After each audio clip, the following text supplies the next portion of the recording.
আমার আদরের বান্দা আর বান্দি, এক শ্রেণীর বান্দা বান্দিকে আমার আল্লাহ আদরের বান্দা বান্দি বলে ডাক দেয়।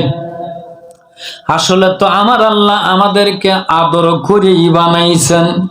কথা কন ও মুসলমান, মায়ের পেটের মাধ্যম দিয়ে রুহের জগৎ থেকে মায়ের পেটের মাধ্যম দিয়ে যখন এই দুনিয়াতে আমার আল্লাহ আনবেন, মায়ের পেটের মধ্যে কোন ডাক্তার, কবিরাজ, ওঝা, বৈদ্য, মেম্বার, চেয়ারম্যান, এমপি, মন্ত্রী খাদ্যের ব্যবস্থা করে নাই। মায়ের পেটের মাধ্যমে, মায়ের পেটের মধ্যে আমাদের খাদ্যের ব্যবস্থা করেছেন কে? ওই আল্লাহ ডাক দিয়া বলেন, এরপরে দুনিয়াতে আসলাম, দুনিয়াতে আসার পরে তুমি কি খাইবা?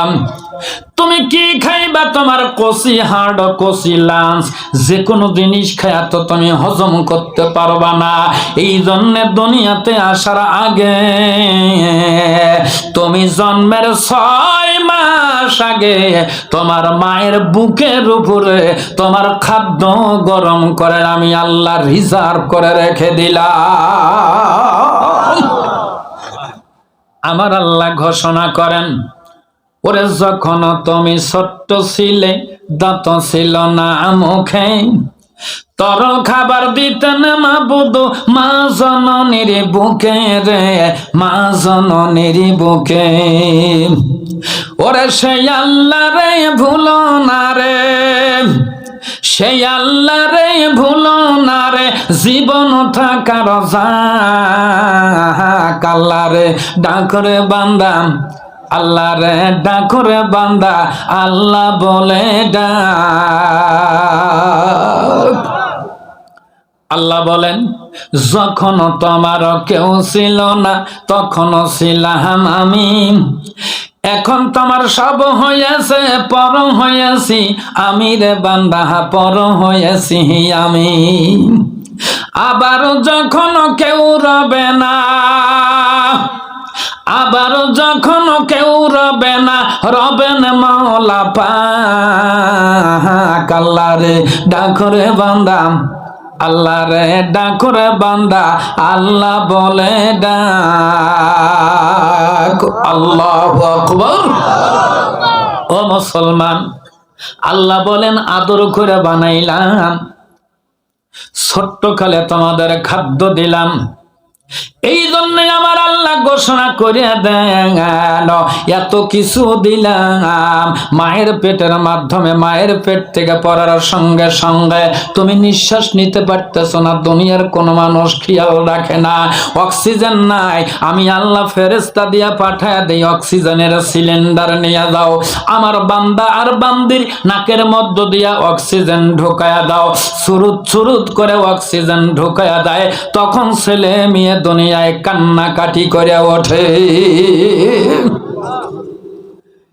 আল্লাহ বলেন এত কিছু দিলাম, এটার জন্য আমাকে বিল কবে দিবা? বিল, এইগুলার বিল কবে দিবাম? আমার আল্লাহ ঘোষণা করেন, দুনিয়ার মানুষ, আমি আল্লাহ খাদ্যের ব্যবস্থা করলাম তোমাদের জন্য।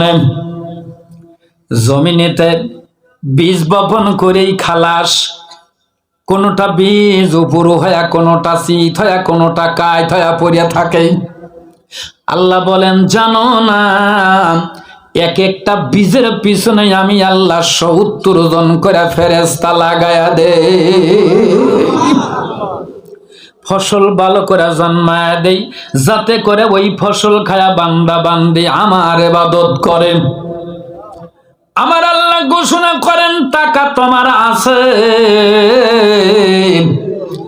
বাজারে যায় ৫ রকমের মাছ কেন, ৬ রকমের গোস্ত কেন, এইগুলা নিয়ে আসা একসঙ্গে পাক করে আলাদা আলাদা করে রাখা সবগুলা খায়া নিজে একেবারে ৮ মাসে হয়ে যাও। কথা কন। এই রকম করে খাবার পরে অনেক মানুষ আবার আছে হুস্টান মারে, আছে না বাবা? এরপরে কেউ আবা খায়, কেউ বাবা খায়। এত কিছু খাওয়ার পরে ঘুমানোর জন্য যায়। আল্লাহ ডাক দিয়া বলেন, তুমি যে ঘুমাইতে যাও, কোন সাহসে ঘুমাইতে যাও? ঘুম কি তোমার বাপের দেওয়া? কোন সাহসে ঘুমাইতে গেলাম? ও মুসলমান, অনেক মানুষ ঘুমায়া যায়, ঘুম একেবারে গভীর ঘুম, ঘুমায় গেছে। কিছু সময় পর জাগ্রত হওয়ার পরে দেখে ওনার পরনের লুঙ্গি খান নাই। কথা কন, এরকম বেকায়দার মানুষ আছে কি নাই? লুঙ্গি নাই, লুঙ্গি খোঁজাখুঁজি করে, ডাইনে নাই বামে নাই। অনেক সময় খোঁজাখুঁজির পরে অনেক সময় পর দেখে লুঙ্গিটা তার মাথার সঙ্গে পেঁচে রয়েছে। আছে না নাই? হঠাৎ করে ঘুমায় গেছে গভীর রজনীতে, লুঙ্গি নাই। স্ত্রীর কাছে ডাক দিয়া বলেন, আমার লুঙ্গি কই? স্ত্রীর তো মেজাজ বড় গরম, বদ্দিসে একদম মারছে, ব্যাতুরি পদ বেটা সালাল, সারাদিন সংসারের কাজ করছি, আবার যে 3 টুকরা জন্মাইছে দুষ্টুর হাড্ডি, ওগুলাকে হেফাজত করে সামান্য কিছু খায়াম, সামান্য কিছু খায়া সবে মাত্র একটু চোখটা বুঝেছি, একটু ঘম ঘম ভাব। তোমার লুঙ্গি খোলার গিদ আমার লাগছে নাকি? দমক শুনে বাবা মানুষটা হতভম্ব, খেরে তাহলে লুঙ্গি কোনে গেল? নিজে নিজে হাতায় পায় না। অনেক সময় খোঁজাখুঁজির পর হঠাৎ করে তাকায় দেখে ওনার গলার সঙ্গে মাপলালের মতো ভেসে রয়েছে। কথা কন, এমন বেকায়দার মানুষ আছে কি নাই? মুসলমান, হাস্যকরের জন্য নয়, আমার আল্লাহ জানিয়ে দেন, তুমি 60 বছর 70 বছর লুঙ্গি আলগা করে যে ঘুমাইলা, এটার জন্য আমাকে বিল